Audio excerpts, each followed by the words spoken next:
50টা Nobel পুরস্কার প্রাপ্ত ব্যক্তিকেও যদি বসান আর ইসলামকে যদি ক্ষমতায় না বসান, কোরআনকে সংবিধানের জায়গায় যদি না বসান, এদেশ কোনোদিন ভালো হবে না, কোনোদিন চরমুক্ত হবে না। ডক্টর ইউনূস সাহেবকে বড় আশা নিয়ে বসিয়েছিলাম যে দেশটাকে আমূল পরিবর্তন করবে। উচিত ছিল ধরে ধরে প্রত্যেকটা দালালকে কাম ধরিয়ে এদেশ থেকে বের করে দেওয়ার, পারে নাই। সব জায়গায়, প্রত্যেকটা জায়গায় ফ্যাসিবাদের দালালগুলো রয়ে গেছে, এখন প্রশাসনের মধ্যেও রয়ে গেছে। কি কথা বলেন না কেন? পরিবর্তন হয় নাই তো, ওই ওসি গুলোই তো আছে, ওই ডিসি গুলোই তো আছে, ওই আর ওরাই তো আছে এখনো। জন্য বলেছিলাম যে ডক্টর ইউনূস সাহেবকে বড় আশা নিয়ে বসিয়েছিলাম যে দেশটাকে আমূল পরিবর্তন করবে। উচিত ছিল ধরে ধরে প্রত্যেকটা দালালকে কাম ধরিয়ে এদেশ থেকে বের করে দেওয়ার, পারে নাই তারা।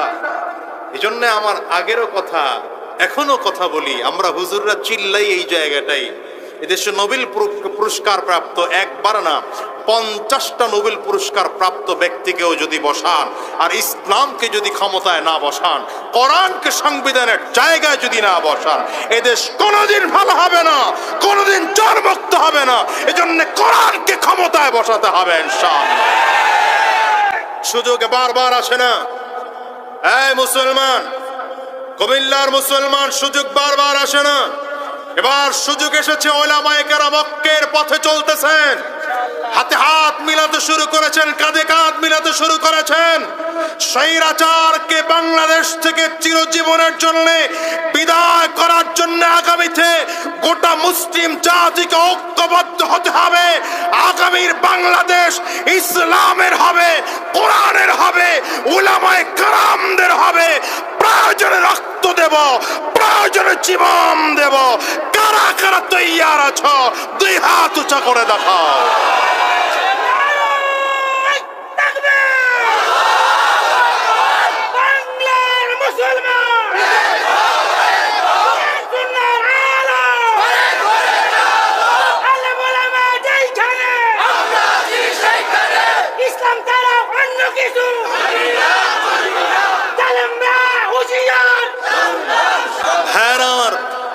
আমরা আবার এই কথা বললে একদল এখন কয় হুজুররা রাজনীতি করে কেন? আমি বলি রাজনীতি করাই হুজুরদের কাজ। রাজনীতি চোরের কাম না। চোর কেন রাজনীতি করবে? তো চোর। কি কথা কন না কেন? ডাকাতদের কাজ কি রাজনীতি? তো ডাকাত, ওর পরিচয় আলাদা, ও ডাকাত, কেন রাজনীতি করবে? খুনি কেন রাজনীতি করবে? ওর পরিচয় তো খুনি। ধর্ষক কেন রাজনীতি করবে? ওর পরিচয় তো ধর্ষক। সুদখোর, ঘুষখোর, চাঁদাবাজ কেন রাজনীতি করবে? ওর পরিচয় সুদখোর, ও ঘুষখোর, ও চাঁদাবাজ। ঠিক কিনা বলো? রাজনীতি চরিত্রবান মানুষের কাজ। রাজনীতি যাদের চরিত্রে দাগ নাই, যাদের ক্লিন ইমেজ, যাদের চেহারায় নবীর সুন্নাহ শোভা পায়, যারা নববী আদর্শ জীবন চালায়, এরা রাজনীতি করবে। কি ঠিক না বেটি? আপনারা তো মাহফিলে আসলে ঠিকই ঠিকঠাক বলেন, কিন্তু বের হয়ে গিয়ে সব ভুলে যায়।